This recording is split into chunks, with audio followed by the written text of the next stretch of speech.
Good morning students. मैं आपकी teacher निशा। बेटा आज शिक्षा निदेशालय की ओर से जो वर्कशीट आई है, साइंस की वर्कशीट आई है, वर्कशीट है समय की माप।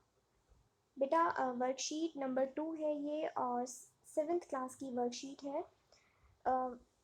काम शुरू करने से पहले आप सबसे पहले अपना नाम लिखेंगे, अपने टीचर का नाम लिखेंगे और आज की डेट लिखेंगे।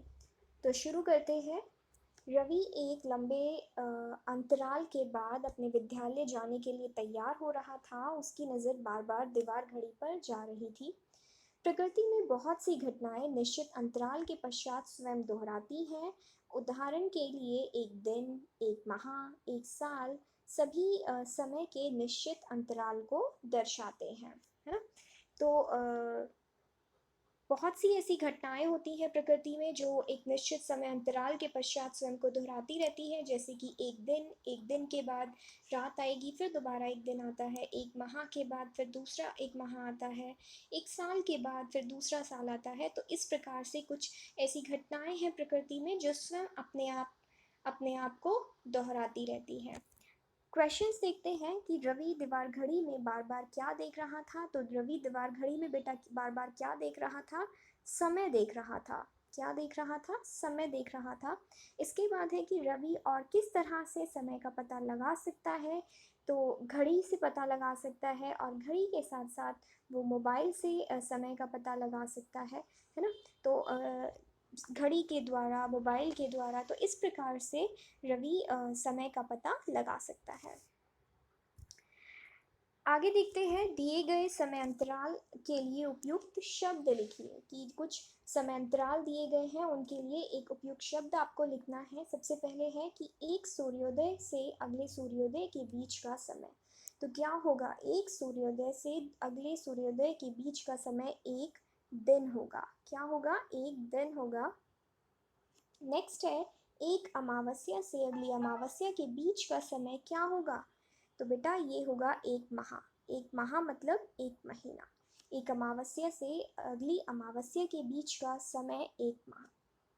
नेक्स्ट है कि सूर्य की एक परिक्रमा पूरा करने में पृथ्वी द्वारा लिया गया समय क्या कहलाएगा? एक साल कहलाएगा। क्या कहलाएगा? एक साल कहलाएगा। चलिए आगे बढ़ते हैं। कुछ आपको घड़ी दिखाई गई है। दीवार घड़ी है, मेज घड़ी है, डिजिटल घड़ी है ना, जो आजकल इस्तेमाल में लाई जाती है। सभी घड़ी में जो भी है, सभी घड़ियों में आवर्ती गति का उपयोग किया जाता है। कौन सी गति का? आवर्ती गति का उपयोग किया जाता है। आवर्ती गति एक चिर परिचित उदाहरण सरल लोलक है ना। इसको आगे और देख लेते हैं अच्छे से समझने के लिए कि वह गति जो एक निश्चित समय अंतराल पर, वह गति जो एक निश्चित समय अंतराल पर स्वयं को दोहराती है, आवर्ती गति कहलाती है। मतलब एक निश्चित समय में, एक निश्चित टाइम में स्वयं को दोहराती रहेगी, वो क्या कहलाती है? आवर्ती गति कहलाती है। जैसे कि पृथ्वी और सूर्य के चारों ओर की गति ना, जो पृथ्वी का सूर्य के चारों ओर की जो गति होती है वो क्या कहलाती है? आवर्ती गति कहलाती है। झूले की गति है ना, तो ये क्या कहलाएगी? आवर्ती गति कहलाती है। एक बार दोबारा से देखते हैं कि वह गति जो एक निश्चित समय अंतराल पर स्वयं को दोहराती है, एक निश्चित समय में स्वयं को दोहराती है। इसको अच्छे से समझने के लिए मान लीजिए एक झूले का एग्जाम्पल ले लेते हैं कि एक झूला है ना, वो एक निश्चित समय अंतराल पर पहले इधर गया, उसके बाद फिर इधर आया, फिर इधर गया, है ना। तो एक निश्चित समय अंतराल पर वो क्या कर रहा है? अपनी गति को दोहरा रहा है। पहले इधर जाएगा, फिर इधर आएगा, फिर इधर आएगा। तो क्या कर रहे हैं? बार बार उसकी गति को वो दोहरा रहा है। तो वो क्या कहलाएगी? वो गति कहलाएगी आवर्ती गति, है ना। चलिए आगे देखते हैं। एक सरल लोलक की मध्य बिंदु से इधर उधर की गति आवर्ती या दोलन गति का एक उदाहरण है।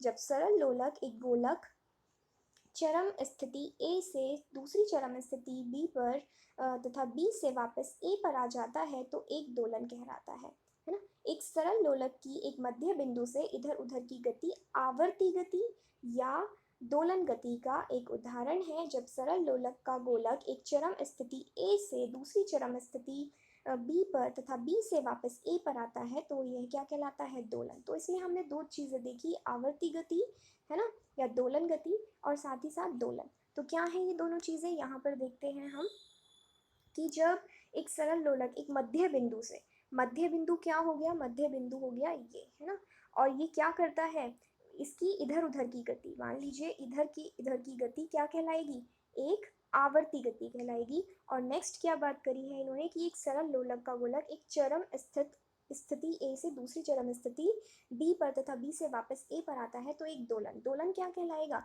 कि जब एक गोलक पहले ए पर आया, है ना, ए पर आया, फिर ए से बी पर गया, और फिर बी से, मतलब ए से पहले बी पर गया, बी से फिर वापस ए पर आया, तो ये क्या कहलाएगा, ये एक दोलन कहलाएगा। क्या कहलाएगा, एक दोलन कहलाएगा। चलिए आगे देखते हैं, एक सरल लोलक एक दोलन पूरा करने में जितना समय लगाता है उसे उस सरल लोलक का क्या कहते हैं, आवर्तकाल कहते हैं। आवर्तकाल, इसको और अच्छे से समझते हैं कि एक सरल लोलक का दोलन, मान लीजिए एक सरल लोलक का जो दोलन है वो सरल लोलक एक दोलन, मतलब लोलक एक दोलन पूरा करने में, मान कि ए से पहले बी पर गया, बी से फिर वापस ए पर आया, तो इसके बीच का समय, मतलब इसने इतना, ये पूरा जो दोलन पूरा करने में इसने जो समय लिया वो क्या कहलाएगा, इसका आवर्तकाल। दोबारा देखते हैं कि एक सरल लोलक एक दोलन पूरा करने में जितना समय लगाता है, लोलक एक दोलन को पूरा करने में, मतलब ए से बी पर, बी से, ये ए हो गया, ये बी हो गया, तो ये ए से बी पर गया, बी से फिर वापस ए पर आया, इसको पूरा करने में उसको जितना समय लगा वो क्या कहलाएगा, आवर्तकाल कहलाएगा। ठीक है, चलिए आगे देखते हैं, समय का मात्रक, है ना, समय का मात्रक, तो समय का मूल मात्रक क्या होता है, सेकंड होता है, और इसका प्रतीक क्या है, एस होता है। एस से इसको हम दर्शाते हैं, और समय के बड़े मात्रक क्या है, मिनट है, घंटा है। ठीक है, इसके बाद है कि सूर्य के चारों जो कुछ क्वेश्चंस दिए हैं, पृथ्वी कुछ प्रश्न दिए हैं कि सूर्य के चारों ओर पृथ्वी की गति को क्या कहते हैं, तो क्या होगा बेटा इसका आंसर, आवर्ती गति। क्या कहलाएगा इसका आंसर, आवर्ती गति, है ना। नेक्स्ट है, आवर्तकाल से आप क्या समझते हैं, तो हमने अभी पढ़ा कि एक सरल लोलक एक दोलन पूरा करने में जितना समय लगाता है उसे उस लोलक का एक आवर्तकाल, तो ये पूरा हो जाएगा क्वेश्चन नंबर 2 का आंसर, है ना। थर्ड क्वेश्चन है कि किसी भी कार्य को समय पर पूरा करने का 2 लाभ लिखिए, है ना। तो किसी भी कार्य को समय पर पूरा करने के 2 लाभ कौन कौन से हो जाते हैं कि अगर आप किसी भी कार्य को समय पर पूरा करेंगे तो आप उसको सिस्टमेटिकली पूरा कर पाएंगे, व्यवस्थित ढंग से आपका कार्य पूरा हो पाएगा। दूसरा है कि अगर आपका कार्य समय पर पूरा होता है तो आप तनाव मुक्त रहते हैं, आपको किसी प्रकार का कोई स्ट्रेस नहीं होता। तो बेटा आज की वर्कशीट में सिर्फ इतना ही है। आई होप कि आपको बहुत अच्छे से समझ में आया होगा, और अपना काम जल्दी से पूरा कीजिए और अपने पिक्स व्हाट्सएप ग्रुप पर जल्दी से अपना सेंड कीजिए ताकि हम आपकी जो भी वर्क आज का है उसको चेक कर सके। ओके बेटा, thank you and all the best.